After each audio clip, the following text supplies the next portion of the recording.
I'm Glenn, 48 years old, in good shape for an old man, well established in my occupation as an accountant. I know, accountants are known for being boring. I have to admit, I'm not the most adventurous of humans. I don't go mountain climbing, hunting sharks, or jumping out of perfectly good airplanes, but I also don't go out drinking with the boys every night picking up attractive women, or golf all weekend long leaving my loving wife home by herself. Overall, I'm a good solid husband who has been faithful to my sweet wife for almost 25 years. My wife is Amy. She's 47 and in great shape from working out twice a week. Whereas I look my age, Amy looks to be in her 30s and could even be mistaken to be in her late 20s. We went into a restaurant one time, and the waitress asked us what I and my daughter would like to drink. We didn't correct her and decided to have some fun with the whole thing. So all throughout the meal, my wife and I would passionately kiss each other and run our hands up and down each other's thighs. I even reached over and cupped one of my wife's breasts while I was kissing her. The server's eyes were huge all night long as she kept watching us and whispering with all the other servers and pointing at us. The server nearly threw our bill at us and said, "That's the most disgusting thing I've ever seen." We left her a nice big tip, and as we walked out of the restaurant, we just smiled at her and Amy showed her the big wedding ring on her finger. It certainly wasn't our fault she jumped to the wrong conclusions. As I think back, it's been a long time since we've had fun like that. In fact, it's been a long time since we've had any kind of fun, period. We're like any couple. The love starts off boiling hot, and lots of it, 2 or 3 times a day. Then it eventually drops to once a day, then 3 times a week, then once a week, finally leveling off about 2 or 3 times a month. And those 2 or 3 times are exactly like all of the other times. Boring, unimaginative, and basically unfulfilling. Amy had worked for the same company for nearly 20 years. She'd had several bosses over the years since it's a big multinational company, with over 100 employees in her office alone. I had met most of her bosses over the years at different company functions, and they seemed to be nice people, mostly older due to seniority and the practice of promoting from within the company. The last company function we attended was the retirement party for her latest boss, who was a nice 65-year-old gentleman who had been like a father to Amy. She bawled like a baby when she told him goodbye. All the way home, I could see how upset she was, so I tried to make some small talk by asking her if she knew who her new boss was going to be, since she hadn't introduced me to anyone at the party as being her new boss. She lit into me, telling me to stop third-degreeing her. Did I have to be so insensitive at a time like this when she had just lost her work father? You would have thought George had died, not just retired. I could tell there was something bothering her more than just George going off to greener pastures. I just let it drop, and we rode the rest of the way in silence, me being afraid to have my head chopped off at the shoulders again. So for the next couple of weeks, Amy came home each night seemingly more angry than the night before. Finally, I got tired of dealing with her foul moods and asked her what the heck was wrong. She broke down crying and told me her new boss was a jerk. He was young, brash, dumb as a box of rocks, and the CEO's nephew. That was the only reason he was even there. She wasn't sure she could continue to work there any longer. She was really upset most of all because she thought her boss would be another older person who would take her under their wing and treat her like a daughter like all her other bosses. She didn't want her boss to be some young punk who thought he could boss her around like she was his darn slave. I told her I would support her any way I could and that she should try to hold out a little longer. If he was the nephew of one of the company owners, he would most likely be in line to get the next promotion available and would be moving on soon. She agreed that would be a good plan of action as long as I was there each night to soothe and comfort her. An agreement was reached. As the next couple of months passed by, her attitude toward her job and her boss, Troy, seemed to change and get better. She seemed to be liking Troy much better than when she first met him. In fact, now every night it was Troy this and Troy that, and Troy's so smart and funny and blah blah freaking blah. I was getting so tired of listening to how wonderful Troy was that I was beginning to need some soothing and comfort from Amy. It went on like this for another couple of months, with the praises for Troy becoming more enthusiastic and nauseating. I should have realized at that time that her praises for Troy were greater than any praises she had ever had for me. I don't ever remember her ever telling anyone how smart or funny I was. I guess I was just her old, boring, loving, faithful husband who would always be there for her whenever she needed me. It really shouldn't have come as much of a surprise when one Friday night she came home from work and immediately went to our bathroom, showered, and began getting dressed up in some of her beautiful clothes. Friday was our usual date night. We usually went out to a nice restaurant and then to a movie. But she was not dressing like a night at the movies, so I thought I better ask her what she was dressing up for. "Troy and I are going out on a date tonight. I don't know what time I might be home, but don't wait up for me." "Wait, you and Troy are going out on a date?" "This is our date night." I argued, rather than saying there was no way she was going anywhere tonight or any other time with Troy. It didn't even dawn on me to say she couldn't go out with Troy. All I could do was whine about it was supposed to be our date night. "Are you losing your hearing too?" She raised her voice louder and repeated, "Yes, Troy and I are going out on a date tonight. I don't know what time I might be home, but don't wait up for me. Can you hear me now? What makes you think I'm going to allow you to go out on a date with this Troy character tonight or any other time? You're my wife, and the only one you go on dates with is me. Can you hear me now?" "That's right. You're my husband, but I'm not your property. You can't tell me what to do or who I can see and go on dates with, so tonight I am going out on a date with Troy. Can you hear me now? If you think I'm just going to stand here and let you go on a date with your boss, who is young enough to be your son, then you're insane. I'm not going to allow you to make me your humiliated husband." "I don't know what that is, but it sounds dirty. Besides, what are you going to do to stop me? Tie me up? Beat me up? Kill me?" At that very moment, that last idea seemed to have some merit. I could feel the hatred and bile rising in my throat, and I just wanted to slap her silly, tie her up, and kill her. How could she disrespect me and our marriage vows so blatantly? What kind of hold did this Troy jerk have over her? Okay, so what does Troy have that I don't have that is so appealing to you? Lots of money? Lots of power? A big anatomy? Or maybe you want that big anatomy in your precious area making you happy?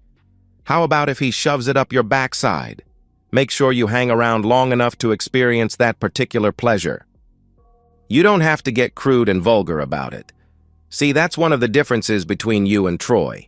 He is always a perfect gentleman and never uses foul language like that. You use that kind of language all the time. And if you really must know, he has a large, thick 10-inch anatomy. You ought to see the huge bulge in his pants. But you know size has never mattered to me. I've always been satisfied with your 7 inches. But I think that Troy's 10 inches makes your 7 inches seem kind of puny and insignificant and unsatisfying. Doesn't it? The only time I ever used language like that was when we were in bed having intimacy, because you told me you loved it when I talked dirty to you. I have always been a gentleman and shown you the respect you used to deserve. Well, you just need to learn to deal with this because I'm going no matter what you want or say. We'll just see how the night goes, and if it goes like I expect it to, I won't be home until tomorrow afternoon. I'll text you to let you know how the night is progressing and that I'm safe and being well cared for." "What do you mean? You're going to see how the night goes, and if it goes like you expect it to, you won't be coming home?" I asked. "Well, at dinner we'll get to know each other a little better, and if it seems like Troy is on the same intellectual level as I am, then we'll move on to bigger and better things, if you know what I mean." "Oh, I don't think there's any doubt that you and Troy are on the same intellectual level," I said as sarcastically as I possibly could. "Oh, well, thank you, sweetheart. That's nice of you to say. Where did you ever get the idea that I would be okay with any of this nonsense?" I questioned. "Janie and Sharon work with me in the same department. We get together every day for coffee and sometimes a drink after work. They told me they had each gone out with Troy and they had told their husbands about it, just like I'm telling you, and their husbands were fine with the whole arrangement. They're the ones who told me about Troy's big anatomy and how good it felt. I know Janie and Sharon's husbands, and I can't believe either of those guys could possibly know about this and be all right with it. So, are you calling Janie and Sharon liars? She asked. Yes, I am. Maybe while you're gone, I'll give those two guys a call and they can explain to me how I should be all right with all of this Troy stuff. You know, like how they're all right with it. I'm sure they can settle me right down and make me understand how wonderful this all is and how it will help our marriage. Because right now, I don't understand any of this. By the way, this will help our marriage. At least, it helped their marriages by opening Janie's and Sharon's eyes to what they've been missing out on in their love lives, and they now do things with their husbands they never would have thought about doing before. So see, this is going to improve our boring love life. Well, thank you, Troy, the marriage counselor. What the heck would we have done without you to open my wife's eyes to the many advantages of enjoying a big giant anatomy? You don't think you might come back home and be very disappointed in my 7 inches? Honey, I'll say it again. It has nothing to do with size. It has to do with freeing up my love side. Me and us, experiencing love pleasures that have been hidden from us. You'll see, this is going to be good for both of us. If you walk out that door tonight, then you will be served with divorce papers the first thing Monday morning. In fact, as soon as that door shuts with you on the other side of it, I'll be calling Sid immediately and asking him to draw up the papers yet tonight. I may even have him serve you tonight at your dinner with Troy or at your hotel. Do you know where you're going to be with him tonight so my process server doesn't have to waste time hunting you down? Perhaps you could write down your itinerary for me before you leave.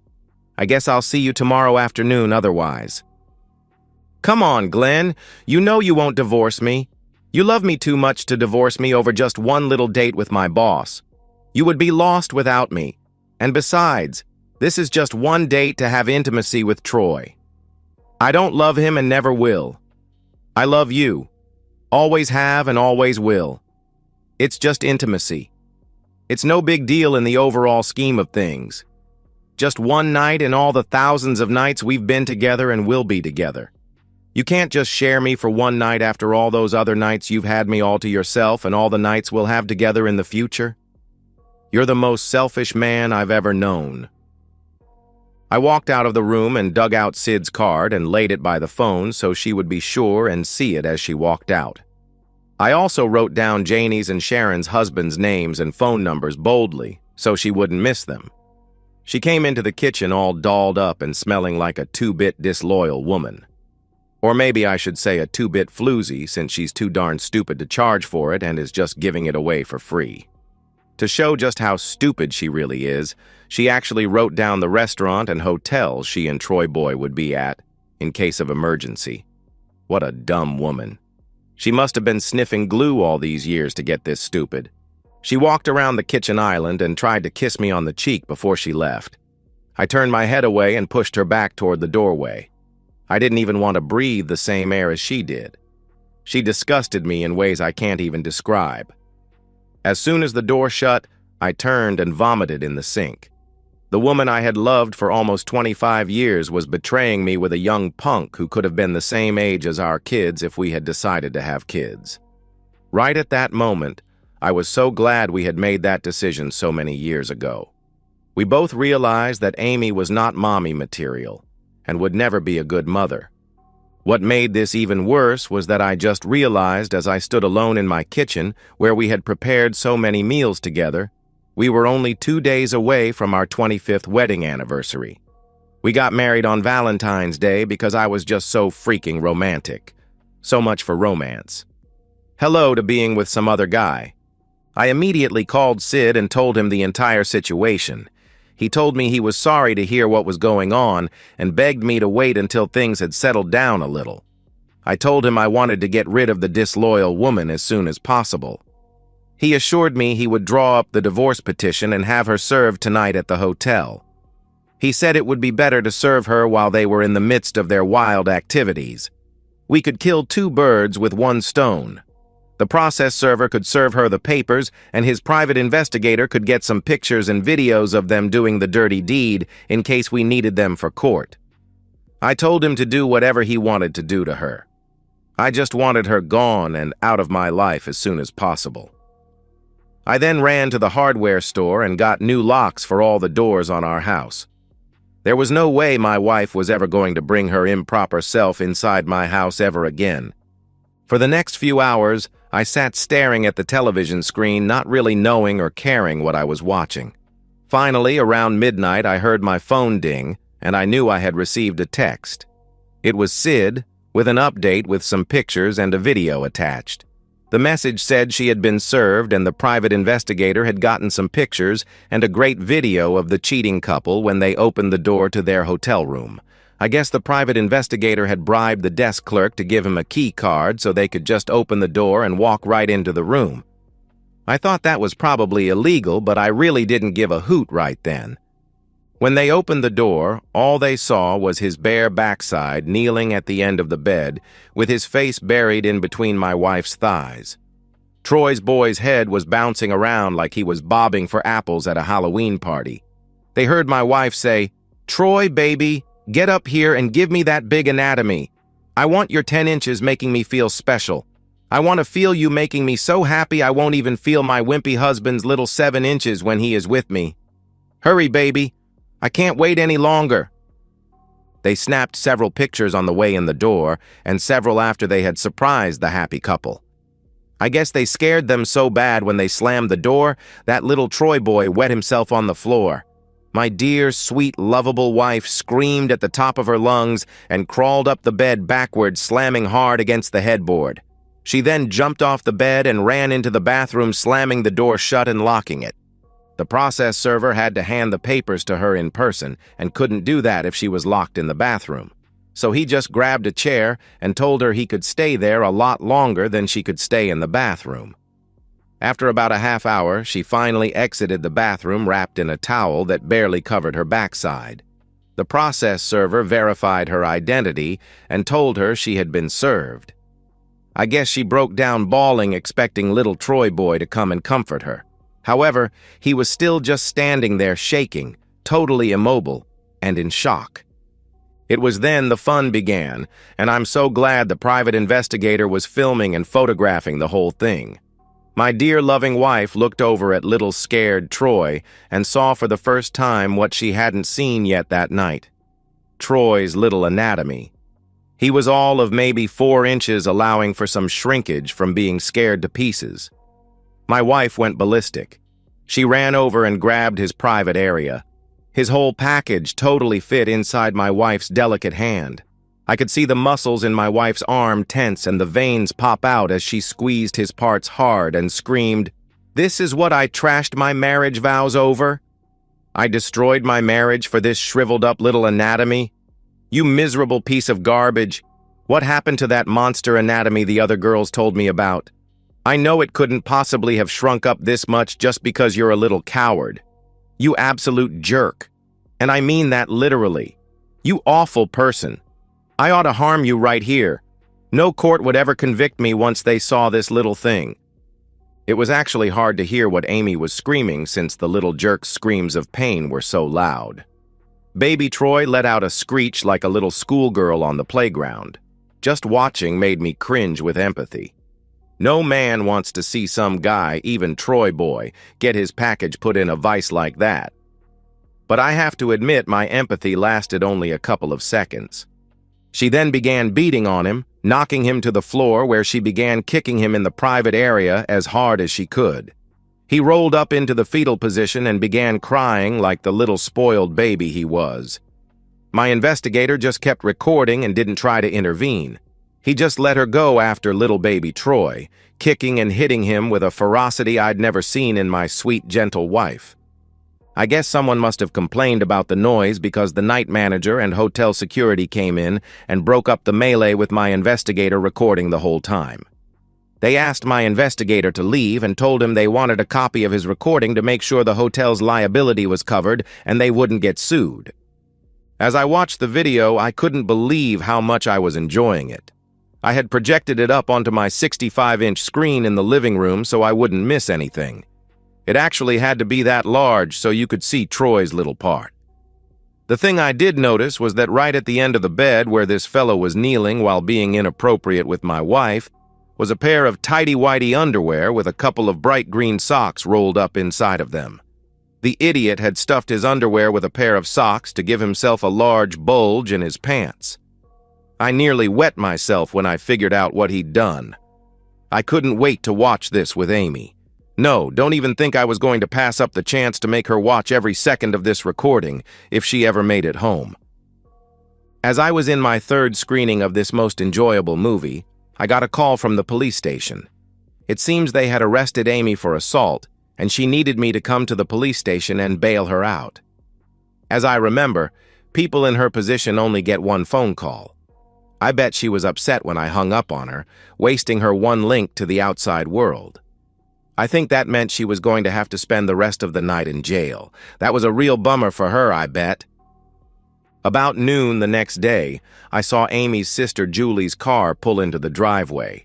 She came storming to the door and pounded on it so hard that I thought she was going to knock it off the hinges. When I opened the door, she came barging through, shoving me aside while calling me every inappropriate name in the book.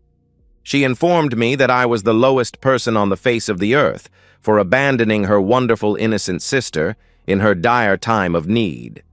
She said she was just there to pack up some of Amy's clothes because she would be staying with her until Amy could hire a lawyer to sue my backside off. I wasn't quite sure what the grounds for her lawsuit were going to be, but I guess I would find out soon enough. Or at least, Sid would find out. As Julie was storming back out the door carrying a couple of suitcases, I yelled after her, "Did she tell you she was caught being inappropriate with her boss at the hotel and she got arrested for assaulting him when she found out his anatomy was only 4 inches long? You might want to ask her about it. It makes for a good story and an even better movie. I'll send you a copy. Be sure and project it on a bigger screen or you might not be able to see his little part." She stopped and looked through the car window at Amy, who was sitting there sobbing into her hands. Then she turned around and looked at me. She made a rude gesture before she threw the suitcases in the back seat and climbed behind the wheel. By the time she got home, she had received a very interesting text with some pictures and a great video attached. But the fun had only just begun. I decided it was time to call Janie's and Sharon's husbands to hear what they had to say about what I had somehow missed in my wife's argument about dating her boss. I thought they might not really be as into this whole thing as the girls tried to lead my wife to believe. I thought they might also want to watch the video of their wives' mutual boss with my cheating floozy of a wife. If their wives had also strayed with the little wonder boy, I wondered if the girls had bothered to tell them about their adventure into disloyalty and what they might have discovered about the length of Troy's little anatomy. When I called Janie's husband, Joe, he didn't seem to know anything about Janie having a tryst with Troy. If Janie had at least attempted to get physical with her boss, which I really had no doubt she had omitted telling Joe anything about it. I asked him if he would like to see the video of Troy cheating with my disloyal wife. He was a little hesitant to agree to watch it, thinking he would make me mad. I told him to not worry about a thing. He could make copies and pass them around to all his friends and co-workers for all I cared because it was going on the internet for all the world to see. I texted him the video. Then I called Sharon's husband, Charlie, and we had basically the same conversation I'd had with Joe. I sent him a text with the video. I got the impression that maybe both men weren't happy to hear this news, but I felt they had the right to know. I learned that they weren't more understanding than I was because they didn't even know about it. At least my dear, loving, sweet wife had explained everything I needed to know about how the whole thing worked, and how it was going to improve our marriage by improving our love life. Oops, something got messed up along the way. It ended our marriage and our love life, but now that I look back at it, maybe it actually did improve my marriage by exposing my wife as a lying, cheating floozy so I could dump her disloyal, worthless self and would eventually improve my love life when I found another woman to have love with who wasn't a lying, cheating floozy, if there are even any of those left in this messed up world.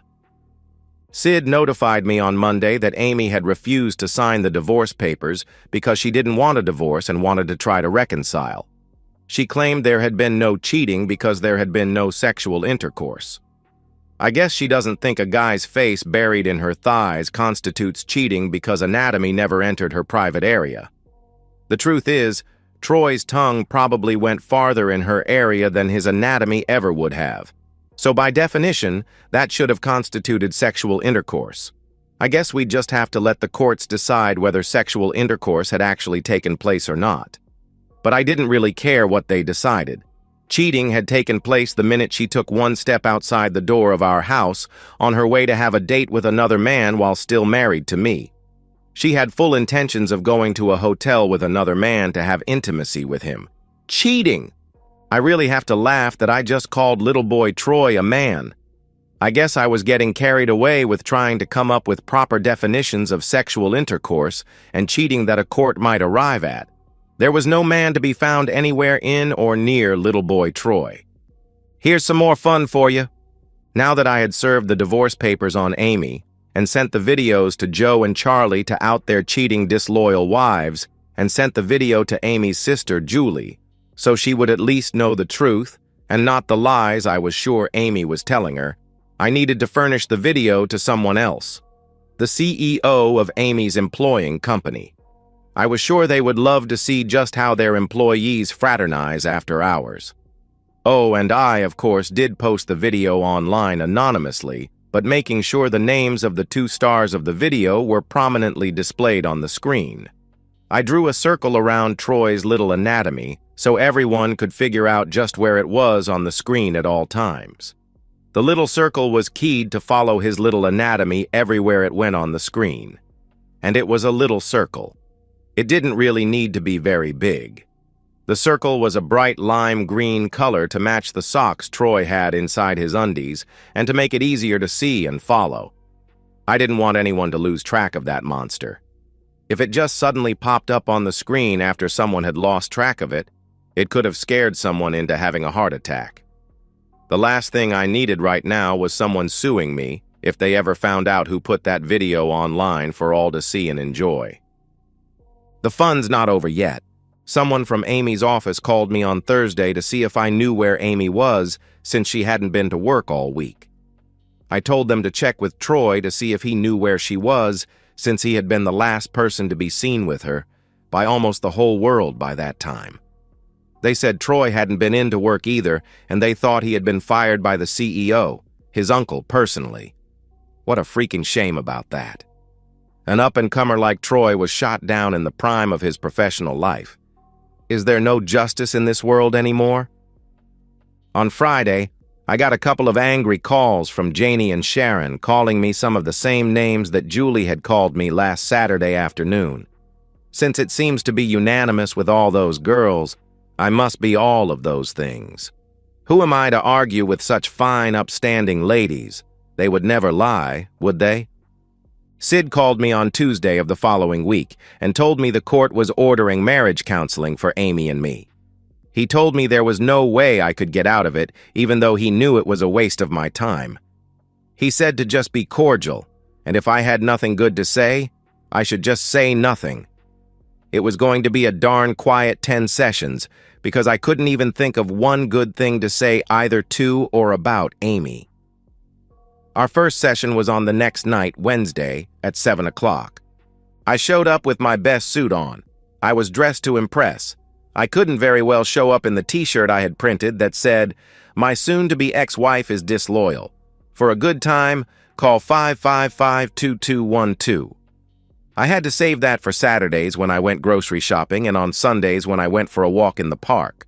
I would also wear it if I went bowling or to a movie or just about anywhere else it was appropriate to wear a t-shirt. I had 20 of them printed up so I would always have one available on short notice, so I didn't have to do laundry every day. You wouldn't believe the attention I get while wearing the shirt. Some women laugh, while others give me the dirtiest looks imaginable while calling me some of the same names that other women call me. Most men laugh and give me a thumbs up. I've even caught a couple of them entering the number into their cell phones or writing it down on their palms. I wonder how many calls she's gotten since I started advertising her number to the buying public. Oh wait, they don't even have to buy it, she's just giving it away free.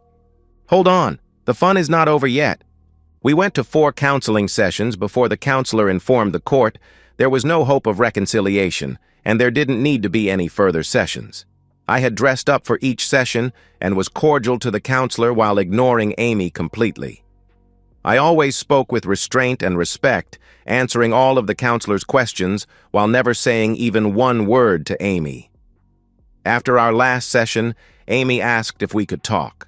I said, "Nope," and walked away. I could hear her sobs as I walked away, never looking back. Amy finally signed the divorce papers. I had been more than fair giving her half of everything, including the proceeds of the sale of the house. I never saw Amy again after our last counseling session. Our lawyers handled all of the proceedings, and we just showed up at our own lawyers' offices to sign what needed to be signed. My lawyer told me that Amy had gotten fired along with Janie and Sharon for violating company fraternization policies, even though they only had actual proof of Troy and Amy violating company policy. I guess the ladies' husbands led them into the CEO's office and made them confess to their transgressions before they dumped them and kicked them out of their houses. When will women learn? Real husbands, real men, will not tolerate their wives being miserable, cheating floozies. Joe and Charlie and I get together for a beer once in a while to talk about things. It seems that once Troy had been with one of them, he blackmailed them to bring him another. He told them they would lose their jobs if they didn't tell all the other women in the office what a stud he was and that he had the biggest anatomy they had ever seen. They also had to lie about how good it felt inside them and how much trouble they had trying to fit it into their mouths and private areas. How wonderful Troy was in bed. What a great partner he was. All so they wouldn't lose their jobs, which they now have. Foolish women. I hear that Amy gets recognized wherever she goes. When she goes out in public, which is rare, she has to wear a disguise. She hasn't found another job and is living on public welfare and the money she got in the divorce. Her online video has received over 1.5 million views. The comments people leave are sometimes fun to read. Whenever I'm feeling sad or depressed, I watch the video. It's just so much fun to watch little Troy getting kicked in the private area over and over. I run that part forward and backward over and over. By the way, I heard the hotel made Troy pay for cleaning the carpet since he's the one who wet it. I guess plain Janie was the first domino to fall. Troy had honed in on her almost immediately as being the most vulnerable. Joe was out of town a lot and Janie was plain vanilla. She barely wore any makeup and dressed ultra-conservative. Troy began his assault the first day he was there by complicating Janie on her natural beauty. After a week of relentless flattery, he took her to lunch, and over burgers and fries, he talked her into going to his apartment for an afternoon of fun and games. The cheap fellow couldn't even take his victims to a decent restaurant. The next day, she told Sharon what they had done, and what a great partner he was, and how his 10-inch anatomy touched her in places she'd never been touched before. She said she lost count of how many sensations she had and how many times he was pleased in her mouth and private area. She told Sharon she needed to experience the magic of Troy's big anatomy for herself. So Sharon told Troy she wanted to be with him the next day. So they went to a lunch of burgers and fries followed by fun and games at his apartment. So he got 2 ladies for around $20, a lot cheaper than hiring a pro. The next day, Janie and Sharon were comparing notes about Troy's big anatomy and the magic he could perform with that big wand. They told Amy that their experiences had been beyond their abilities to put into words. The only way she could know what they were talking about was to experience it for herself. This led to Amy asking Troy out on a date on Friday night. The restaurant Amy told me they were going to wasn't a burger joint, so I'm guessing Amy was paying. Silly woman. I guess you know the rest of the story. I'm not going to feed you a bunch of nonsense about how my life is so wonderful now that I'm rid of the cheating lady. I don't have all of these women lined up at my door. I didn't have a gorgeous lawyer who I married as soon as my divorce was final. Sid is a short, fat, bald-headed Jewish guy who I've known for over 20 years. I've dated a couple of times, but I just wasn't really into it. Amy spoiled my chances of ever having a loving relationship with a woman. Whenever I look at a woman now, all I see is a potential lying, cheating, disloyal person that will eventually rip my heart out of my chest and stomp on it. It just seems that all women are out there looking for that bigger anatomy, because no matter what they have at home, it's just never enough. I have a solemn pledge to myself. I will never be with a married woman. I don't want to ever put another man through what I've gone through. So I have a way of weeding out the suspected married women who approach me in the bars with their little black, inappropriate dresses on. I just simply ask them a straightforward question. So what does your husband think about you being here trying to pick up a man to be with you? If they hesitate for even just a couple of seconds or stumble over some kind of answer, I just say to them, "Go home to your husband, you disloyal woman. Tell him you love him, and thank your lucky stars you have him and that he hasn't caught you yet and thrown your cheating back out of the house. You make me sick." Thank you, Amy, for messing up both our lives until the day we die, you miserable woman. And that's the end of today's story. If you enjoyed it, please give this video a thumbs up and drop a comment below. Your support helps the algorithm push my content further. If you're new to the channel, don't forget to hit that subscribe button. It really helps me keep creating more stories for you. Thanks for watching, and I'll see you in the next one.